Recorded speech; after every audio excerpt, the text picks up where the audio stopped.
Adobe Bridge Cs4 secrets to enhance and speed your design workflow.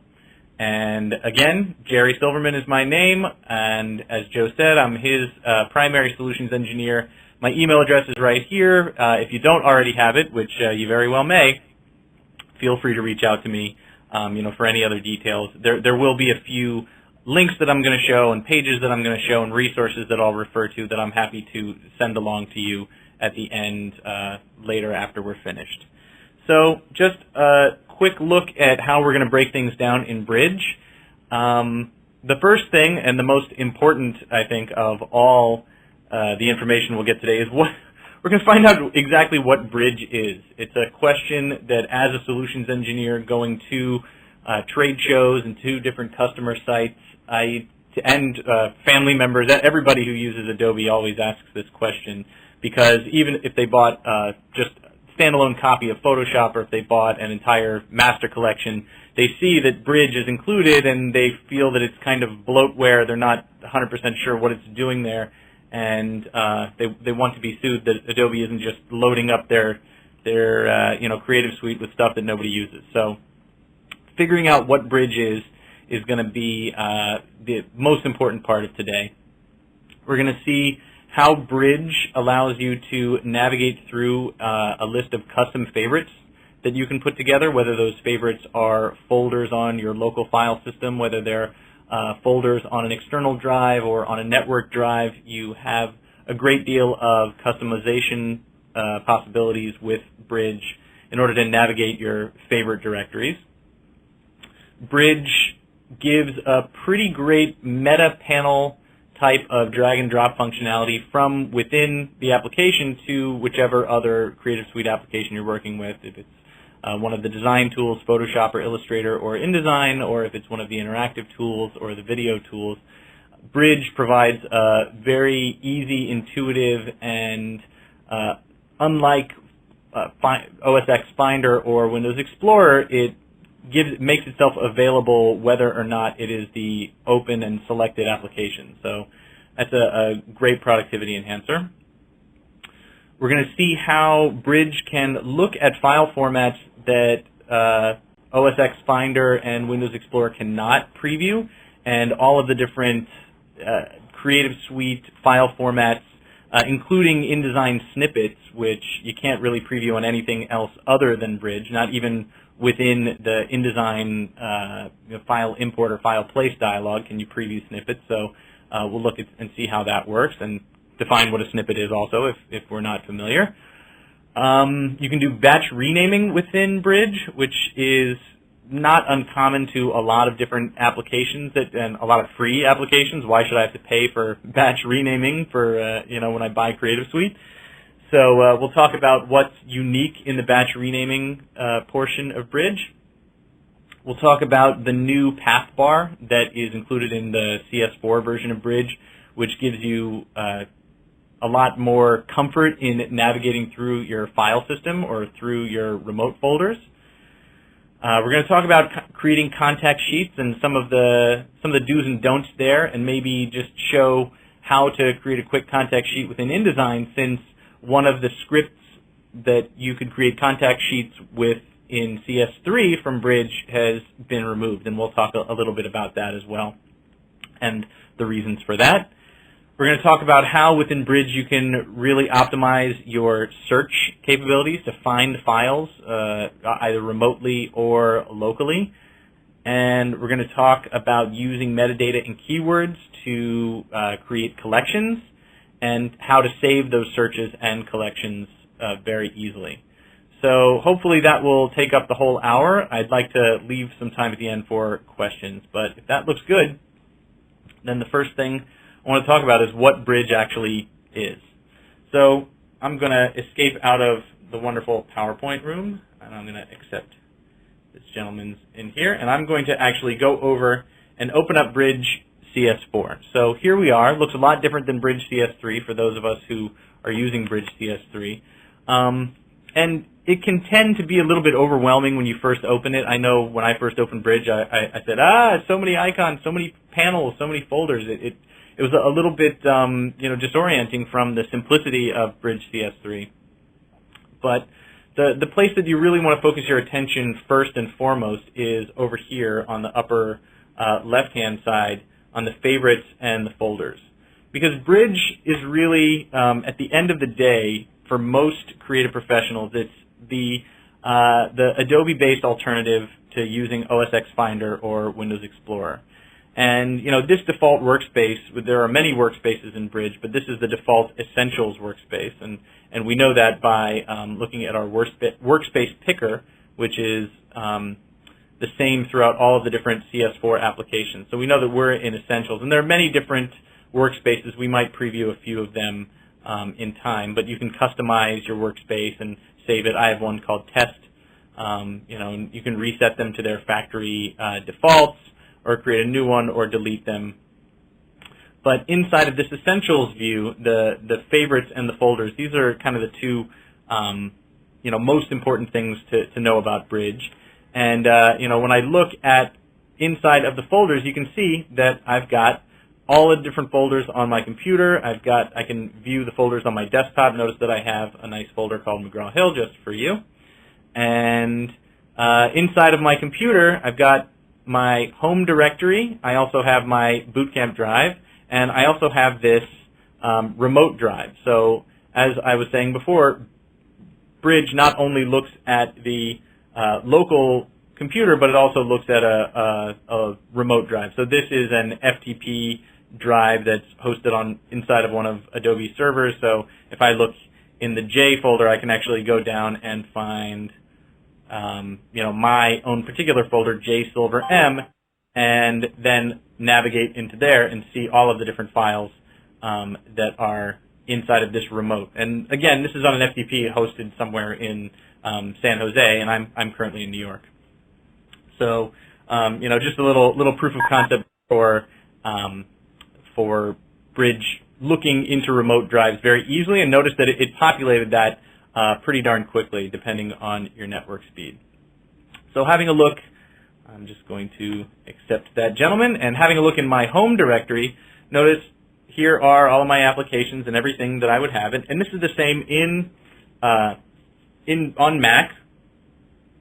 All right, I'm going to look in my Finder, and here is my home directory. It's called Beta Booty because I use this to boot the betas of CS4, and I just haven't changed my home directory. But right, so we're looking at the same directories, whether we're in OS X or if I'm just going to come over to Windows. Right, if I look at Beta Booty on as a shared folder inside VMware, I can see yes, I'm able to look at the same number of I'm able to look at the same directories in Windows Explorer and inside of Bridge on PC. And notice that the PC version of Bridge and the Mac version of Bridge look pretty, quite similar. I'm just toggling back and forth between them, and they're really very similar. The fonts are a little bit different, but they have all of the same functionality. So one of the nice things, I think the first thing that we'll want to know about Bridge, and this is also true in CS3, is that you have the ability to preview file formats that you can't preview in Finder. So when I'm looking at just a bunch of .ai files, right? These are Adobe Illustrator files, and as I scroll down the list, notice that I'm actually seeing a very nice preview of those files, whereas looking at those files inside of Finder, all I see are a bunch of .ai application icons. So no matter how I try and visualize these, I'm getting, I'm only getting the AI icon, whereas in Bridge, I'm actually getting a preview of .ai. And, that's the same in Windows Explorer as well. Now we can visualize inside the, right, I'm looking at this is the content pane inside of Bridge, which basically shows us the content of our folders. And we can do a lot of different things to visualize. We can zoom up, as you've seen before, and I'm kind of zooming those up, although these are pretty small.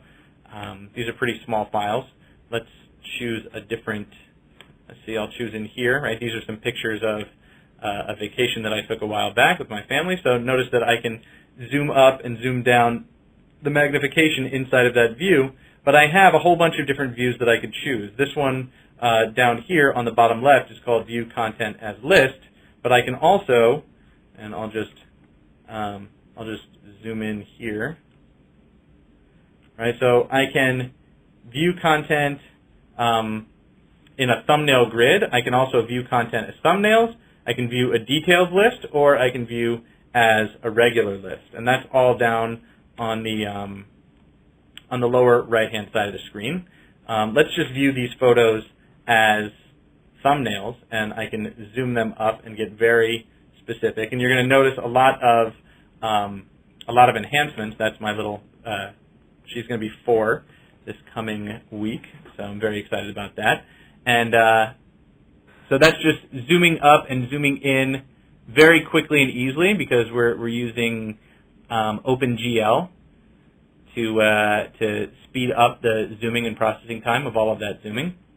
So now I can see inside of that folder. But it's not just JPEGs and .ai files. I can see pretty much every Adobe file format that you can choose. So right here, for example, is a .ai file. I've got a PSD file. This is a PNG file. If I were to choose this .mov file, I have controls over on the right here inside of the preview pane, where I can actually preview this video, although the frame rate is pretty lousy right now because that's actually a not such a great example. But this is an InDesign file, right? So I can see inside of there. I can also preview .swf files or Swift files, which are created by Flash or by Flex.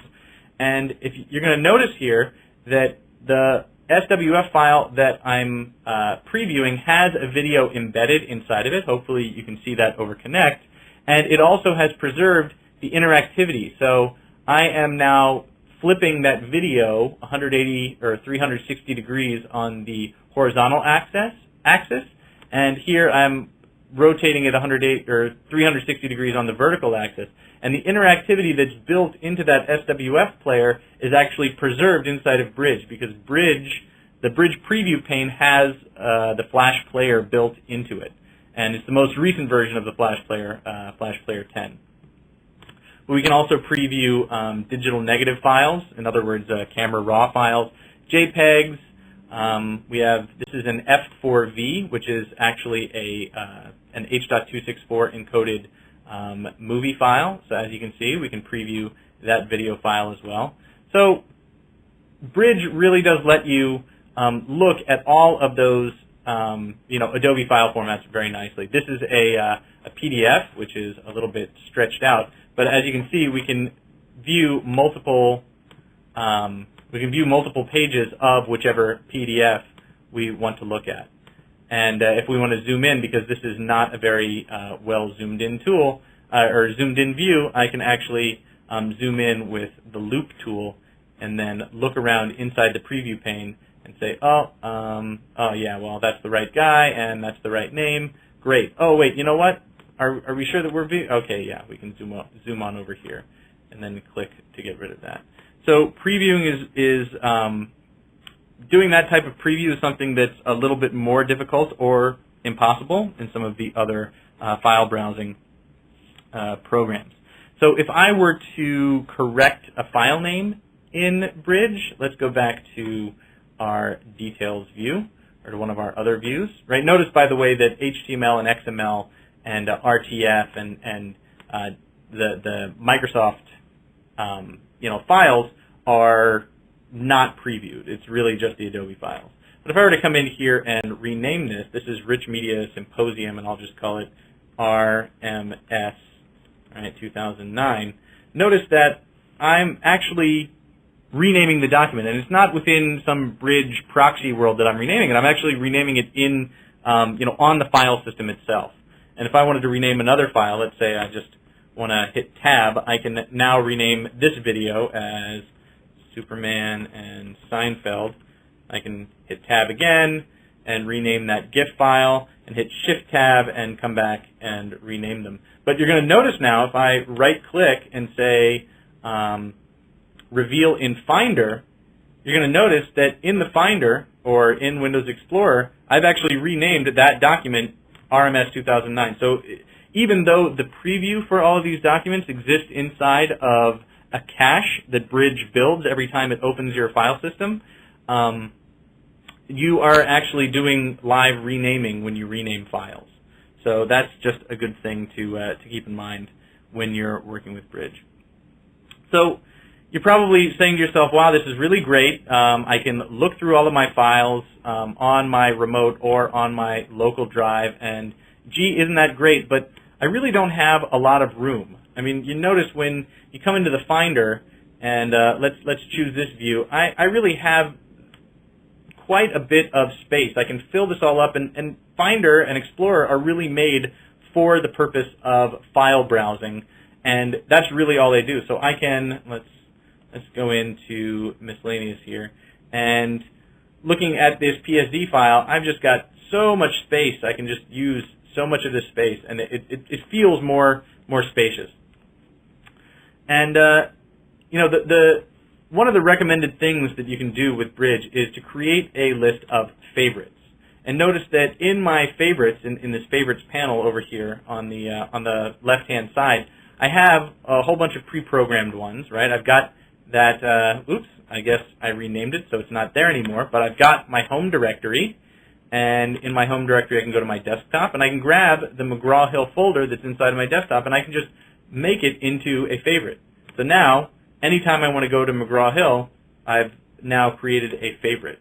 And if I come on up into Bridge Preferences, let's just go into, you can also get that by Command K, I'm going to take some of the defaults off, right? If I go into General and look in Favorite Items down here, zoom in a little bit, right, you're going to notice that Computer is one of my favorite items, and my home directory is one of my favorite items. Bridge Home is something that launched when CS4 launched in October of 2008, and it was an online destination that kind of gave you tips and tricks, kind of the same stuff that I'm doing now, except on a website.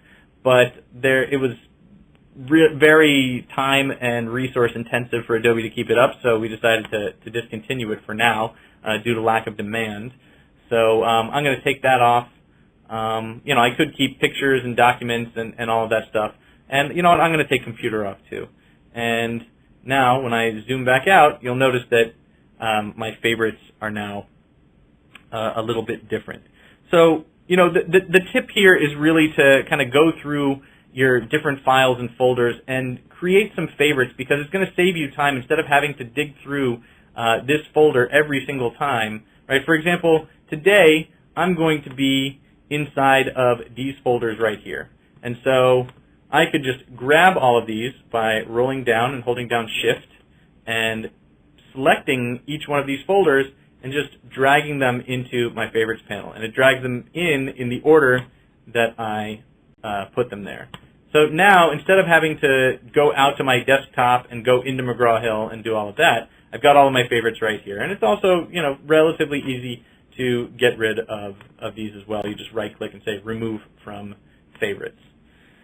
So, you know, that's a great investment of 2 or 3 minutes, and you know, just getting all of your favorites right there.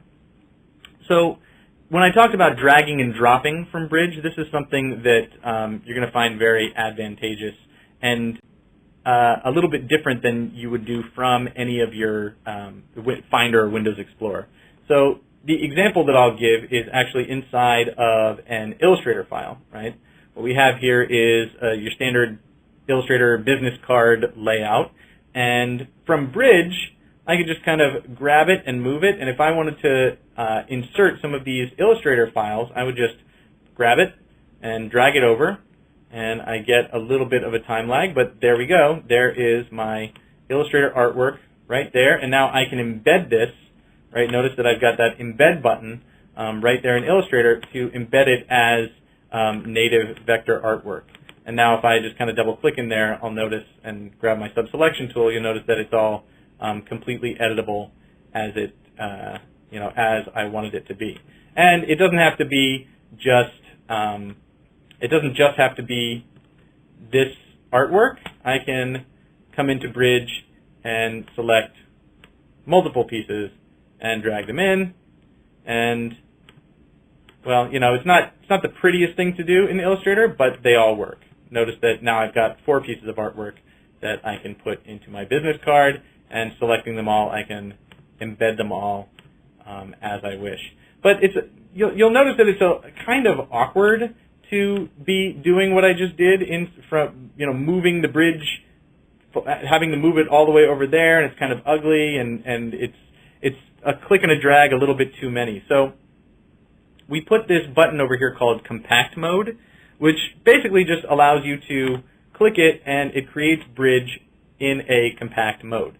And notice that now Bridge is floating over all of my other Creative Suite applications. So if I were to switch right now to InDesign, notice that I've now switched to InDesign and Bridge is still over top. Even though InDesign is my currently selected application, Bridge is still hovering over top. It's almost as if Bridge has become an extra panel for any of the applications in my Creative Suite. So now I'm in Photoshop, and these, Bridge is still there, waiting for me to drag these Illustrator documents in. So I can just drag them right on into InDesign, and of course InDesign will allow me to do that, just coming on over into InDesign. But now notice that I'm still a little bit stifled because Bridge is still kind of hanging out there, and I really want to see my entire layout. So there's a button over here called Ultra Compact Mode. So if I click Ultra Compact Mode, Bridge is going to hide, and it's still over all of my other applications, but it's hidden a little bit better. And actually, I'm going to come back down and move it down here, switch back to InDesign, and now notice I can place, I'm just going to place that one, and then place the other one, and place the other one. And yes, what I'm doing is ugly, but it's just there to illustrate a point that, having Bridge kind of collapsible down there, but hovering over all of my other applications. And the keystroke for switching back and forth between full mode and compact mode is Command Enter or Command Return. If you're on Windows, it's Control Enter or Control Return. And also, if I wanted to see these icons, instead of having all of these panels, I wanted to make the panels disappear, I could just very easily hit the Tab key and notice that my panels shrink away. So Tab, while I'm inside of Bridge, allows me to just see the images that I have selected or see all of my panels. So that's pretty darn easy, and it's nice to have that hovering capability. So let's see, can we do that with Photoshop as well? Let's give it a wing-ding here. Can we drag into Photoshop? No, we cannot. And I'm not 100% sure why that is, why we can't drag from Bridge into Photoshop. But what we can do is come up into the Tools panel and say Tools, Photoshop, oh no, I'm sorry, not in Tools, that's for a little bit further in. We're going to say File, Place, and then we can place in Photoshop. And we can do File, Place for InDesign, InCopy, Contribute, SoundBooth, and any of the Creative Suite applications that you have installed, you can do File, Place straight from inside the Bridge. And so now I'm going to do File, Place of that InDesign file into Photoshop. And then I am actually going to make this compact so I can see the dialog that comes up in Photoshop. I'm going to go ahead and place that into, cropping to the bounding box. And if all things go right, I should have a smart object that, let me see, I'm just going to zoom in a little bit. Actually, I'll just hit Enter, make that a smart object, zoom in, there's my pyramid on top of my wonderful blue sky, and notice in my Layers panel that it is a smart object that I could then go back and edit in Illustrator, if I so chose. Of course, that doesn't really look so, so wonderful, that pyramid in the middle of a nice blue summer day in Florida, so I'm just going to get rid of that. But, yeah, you can do that with Illustrator files or any other type of file. But you can't do it into a new Photoshop document. So, for example, if I were to, well, I could do it with a new one, but not if there's no Photoshop file open, it won't do that. It'll give you a little error message. So moving right along, let's see, where are we right now? Let's get back on track. We did navigating custom favorites, right? And we did dragging and dropping. Now we're going to move on over to Indesign Snippets, right? So if we're not 100% familiar with what an Indesign Snippet is, I'll just give you this one little example. Indesign Snippets are kind of a saved piece of an InDesign file, like what you'd put into a library, but it can be its very own file that you can reuse. So if you have an ad on a type of a newspaper page, or you have like some little piece of reusable text and graphics together, and the example I'll use is this ad here for, I guess, a guitar shop of some sort. I'm just going to select that inside of my layout, and this is this comes from a template that goes along with InDesign, right? If I actually wanted to create a new file and I said new document from template, Bridge would actually open up, and I'm going to switch to full mode.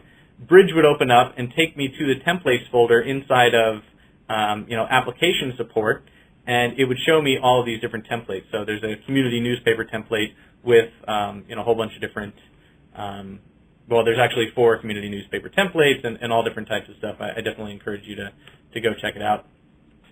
But now that I have this one ad selected that I know I'll reuse throughout multiple publications, what I can do is come up in InDesign and say File Export. And I'm going to export this inside of McGraw-Hill, inside of our snippets. Now notice that I already have a bunch of snippets. And in my snippets folder, notice that I cannot preview them. I don't get a thumbnail view of what those snippets already are. I'm just getting an IDMS logo that is, or a icon, but I'm not actually getting a preview. So I'm not going to export this as a PDF or an EPS or any of these things. I'm going to export it as an InDesign snippet, which is a .idms file, and we're going to call this guitar player because it's a picture of a guy playing a guitar. All right, click Save. And now if I were to just hit delete and get rid of that, if I went in and said File Place, again, I'd receive the same non-preview that I had before. So if I went ahead and wanted to place guitar player back in there, I wouldn't be able to, I could obviously, but I wouldn't know what the heck I was placing in there. If I look at that inside of the bridge, right, I'll look inside my snippets, notice that there's guitar player. I get a nice big preview of what it looks like. I can, kind of examine it very closely like so, and now if I just hit Command Return to make Bridge a little bit smaller, I can just drag and drop my snippet right on in there. Right, so Bridge gives me that opportunity to preview, which snippet, and check out the smart guides that I'm getting, which are helping me to align my snippet very nicely. So there we go. Right, move it over like so. So those are InDesign snippets. Moving right along to we're going at kind of a pace because we've got 9 or 10 subjects to cover in little over half an hour, so I want to keep it moving. But are there any questions so far before I go on to batch rename?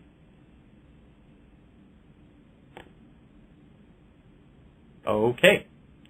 So batch renaming, as I said before, is something that you can do with a zillion different types of free softwares.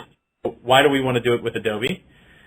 So the answer is that it's just made a lot more intuitive and a lot easier. So I'm going to have a look over here in my rename file, and like I showed you before, these are pictures from a vacation that me and my family took a while ago. And I am just going to go into Tools Rename because these when I brought these in from the camera, obviously I don't really like the IMG_4389 file names. I'd like to name them something a little bit more meaningful. So if I went into Tools, Batch Rename, right, or Shift Command R or Control Shift R, on PC, I'd get the batch rename dialog, in which I could rename these files in the same folder. And this is a rename, by the way. Just to let you know, this is going to do it right there on the file system. There's no undo for batch rename. So if I were to hit Command Z after I name these all the wrong name, there's no going back to the previous file names. You can preserve the current file name in XMP metadata. So the metadata for that file will be preserved. In other words, the file name won't go away completely, but it won't be the actual file name. And there's no automated way that I know of in Bridge, although somebody may have written a script to rename all of the files according to the preserved file name in XMP. There's probably a script out there to do that, but I don't have it, and I can't demo it right now. You could also choose to rename these folders and then move them, or rename them and copy them over to another folder.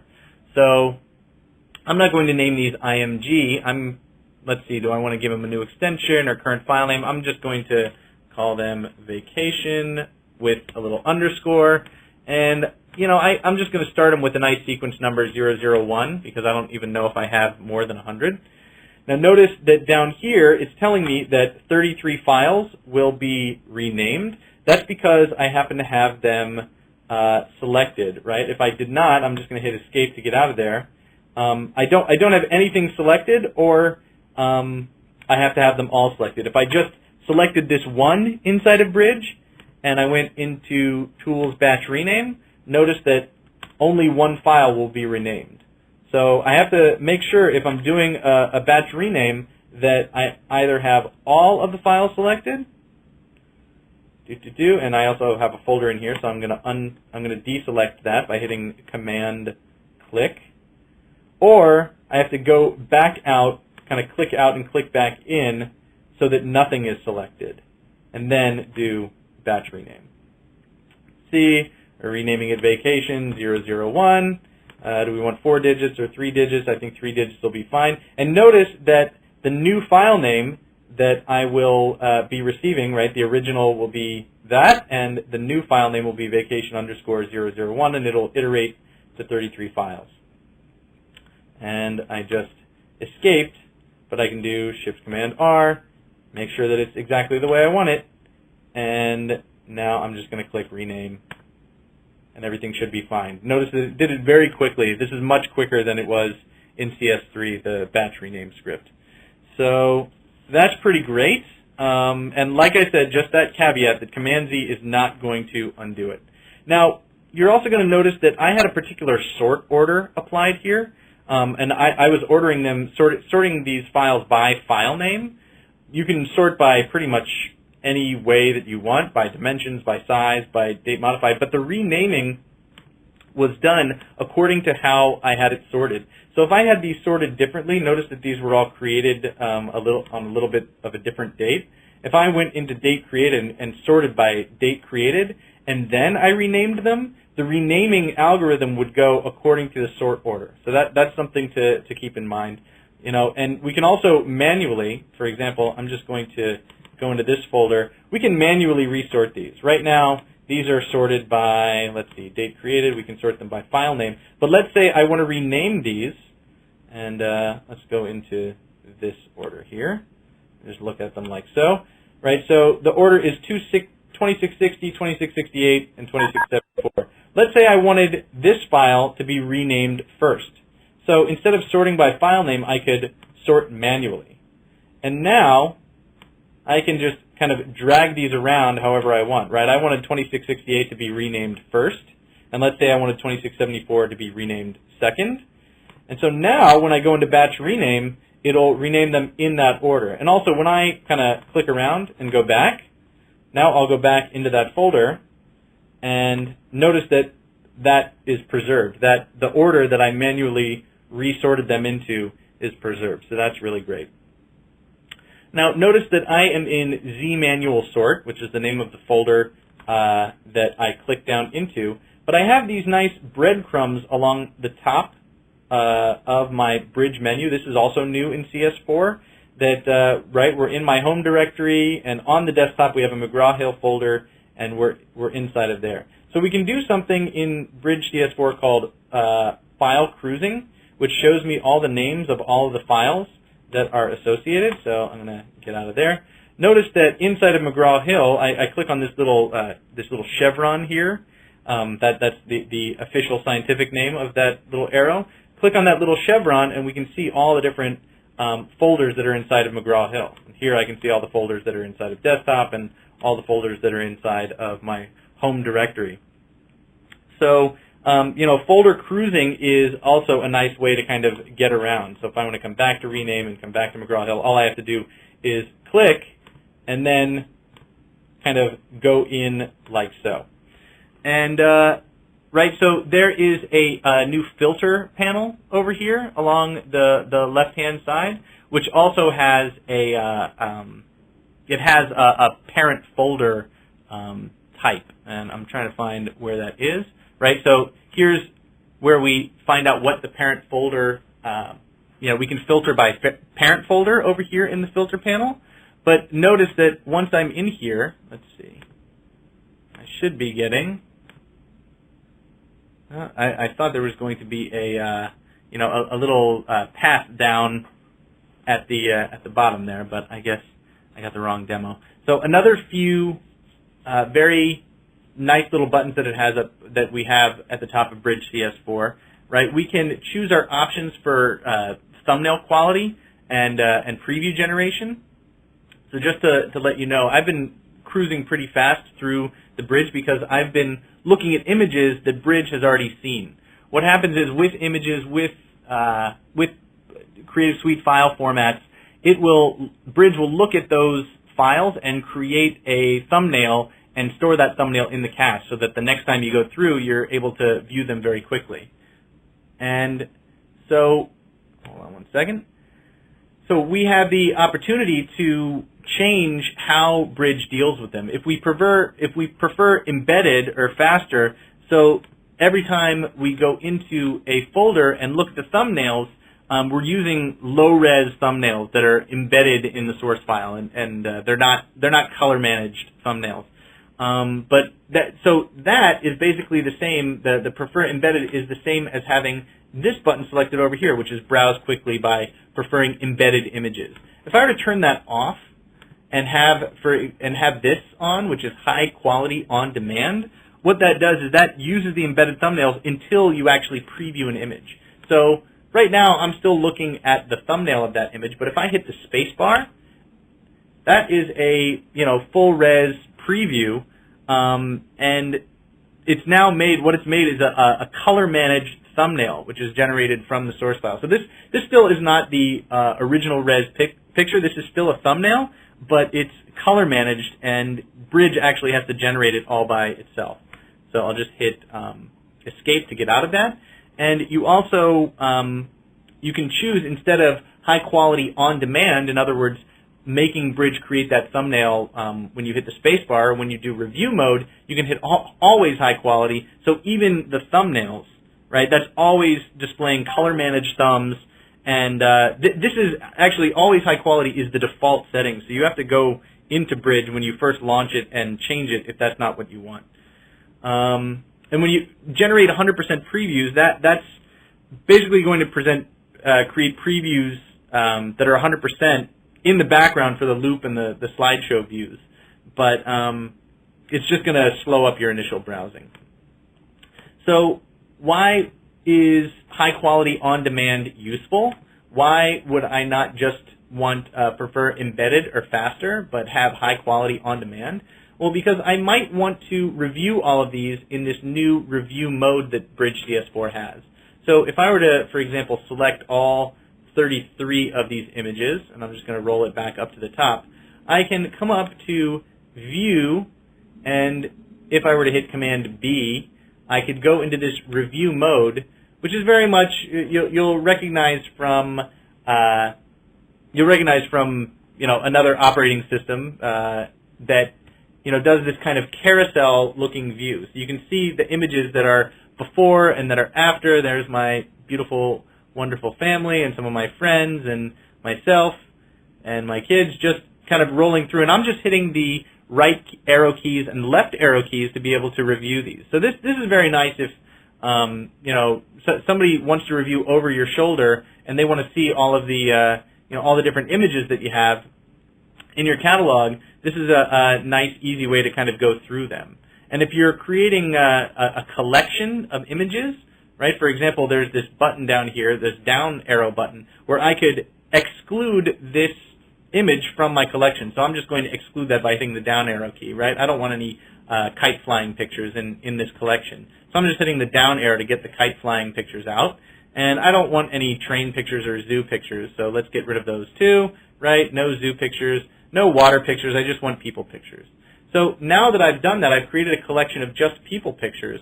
I can come down here on the lower right-hand side, right, down there, and I can create a new collection, right? So this will be people pics, right? And I'll save that as a collection inside of Bridge. And you'll notice that over here in my collections panel, I now have a collection of people pics that I can go through and look and notice that these are all of the images that I have collected.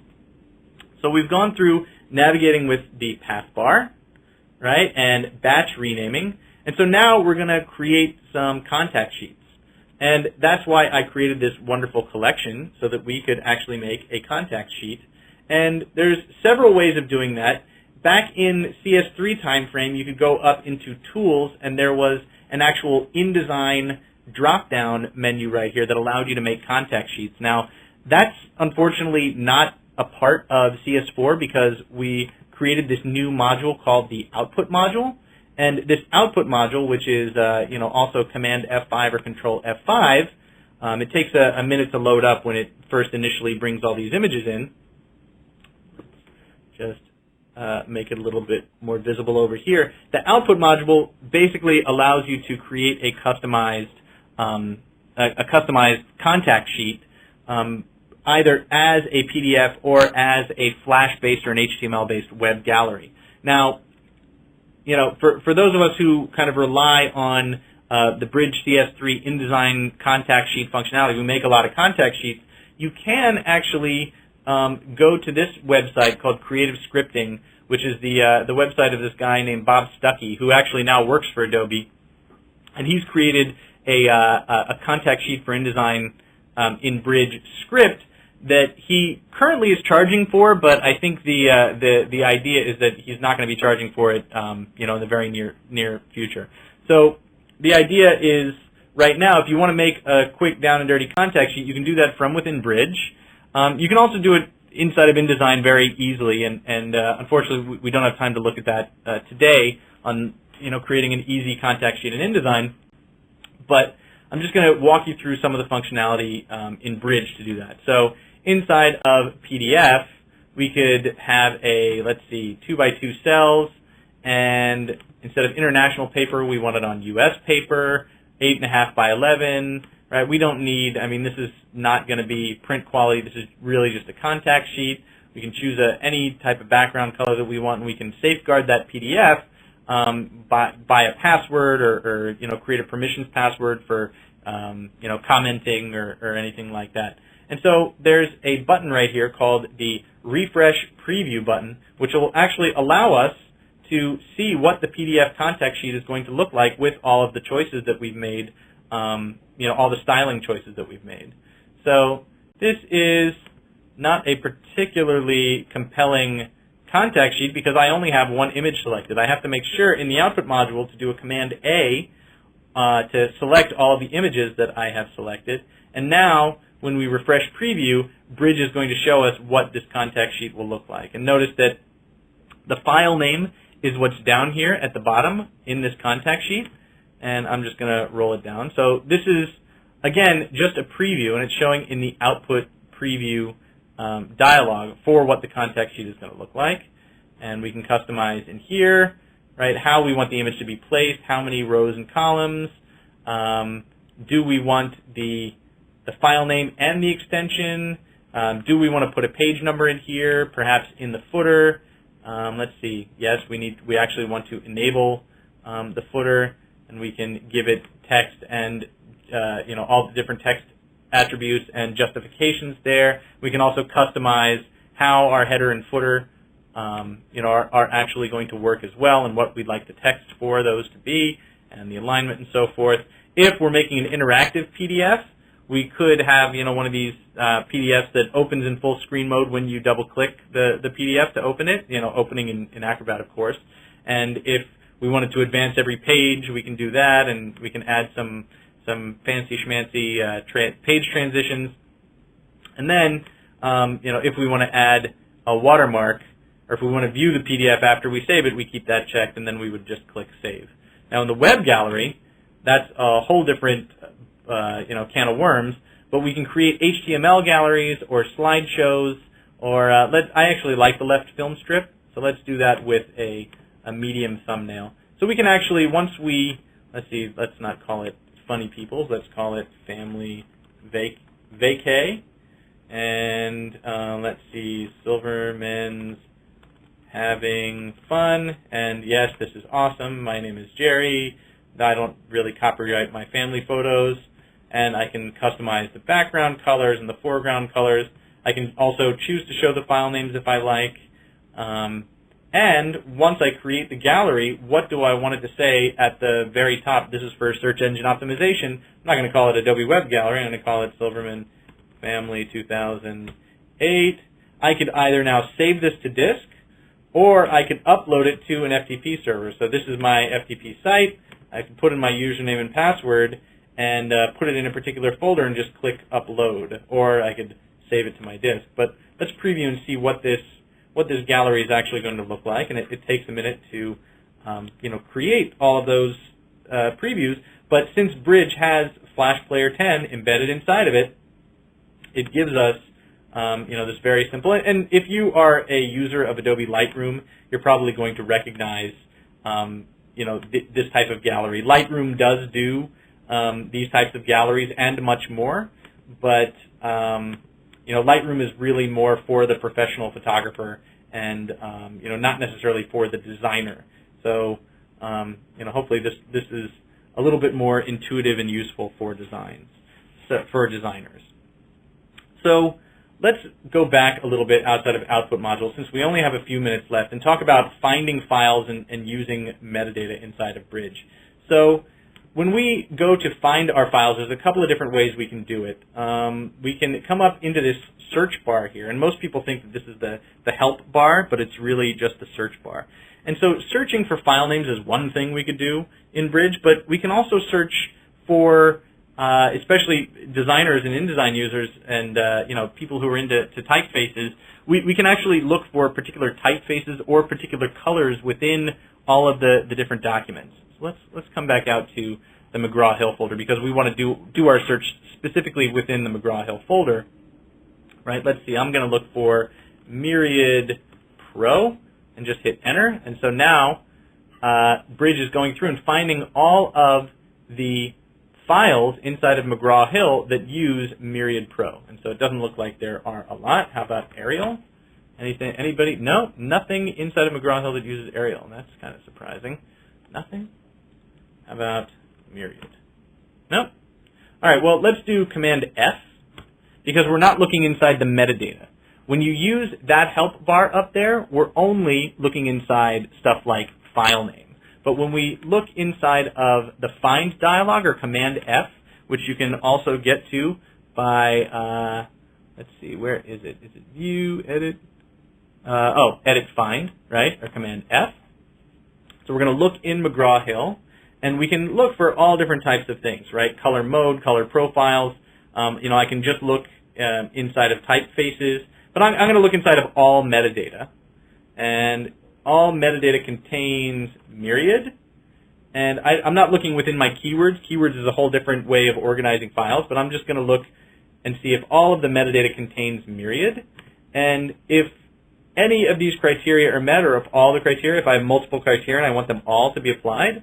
So let's say if all criteria are met, we're going to include all the different subfolders and non-indexed files. Now, remember when I said that Bridge creates cached thumbnails? So the cached thumbnails are considered indexed. Images or files that do not have those cached thumbnails are considered non-indexed. So we want to make sure to include those as well. And now, look at all of those files that have Myriad Pro inside of, inside of that McGraw-Hill file. So now, when I click on this one file that has Myriad inside of it, I can look inside of my metadata panel, and I can not only see all of the different plates that are used and the swatches that are used, but also the fonts that are used. Notice that Minion, Myriad, and Poplar are all used in this. So this can be really easy. This can be a really easy way, especially if you're working with a freelancer, right? Like, let's say, for example, I'm going to say if the metadata contains Pantone, right? So a lot of these images have Pantone. So just looking down into the document swatches, we're going to notice that this image actually uses a coded and an uncoded version of this Pantone color. So the freelancer kind of screwed it up. We're only wanted to use coded instead of uncoded. So how are we going to adjust that? We can actually just hit Command F and say, look for all of the ones that have Pantone 1795. Right? That turns out to be only 3 of them. And look, all of these images that the freelancer created have coded and uncoded. So now I can just select all of them and right-click and say Open, and InDesign is going to just pop them all open right now. And in my swatches panel, right, I can just, so this is coded. Let's see, there's my uncoded. I can just turn that to coded. Right, let's see. Is that one? What are we using in here? Right, that's coded. Oh, that one's uncoded too. Make sure that that's coded. Right? So now that all of the colors are coded, and let's just hit Escape, make sure that they're all coded. I'm going to go ahead and save that, and go back and have a look in Bridge, and notice now, I guess I didn't get all of them, but if I'd gotten all of the colors in that particular file that were uncoded, then it would disappear from this search because it would, actually it wouldn't because I only searched for 1795, but the U would disappear because Bridge, refreshes really quickly. So remember when I said that we are searching in metadata and we're also searching in keywords. Notice that right here I've got a list of keywords that I can apply to basically any file that I have. So let's see, which keywords are applied to these files?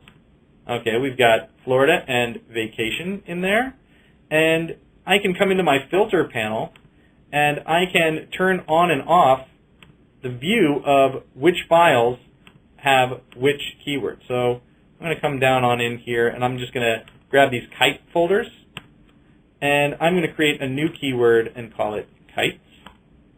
Right, and I'm going to just give the images that have kites or people flying kites that keyword. And now notice over here in my filter panel, I can filter. There are only 6 images that have the kites. So I am now just going to view the kites. And there we go. So that's also an easy way to sort. Remember how I made collections before? This will be my last thing before I take a couple of questions. Remember how I made collections? Bridge also allows you to make smart collections. And I do that by creating a new smart collection down here on the lower left. And if I create that smart collection, this is basically a way of browsing through and finding smart images. So let's see. Instead of all metadata, let's just choose if keywords contains oranges. Let's just choose or actually we can do kites, right? So now I'm going to save, and notice that in this new smart collection, which we're calling kites, there are currently 6 images in that smart collection. But if I come on back to rename, and let's just give these, even though they're not kites, we're just going to give them the keyword of kite. When I come back to my kites smart collection, notice now those images are in there. So this will work not only on my local system, but it will work on a remote system as well. So if I went into that, let's see, I took computer off, but I went into that remote drive and keyworded those images on that remote drive with kites, it would look on that remote drive as well.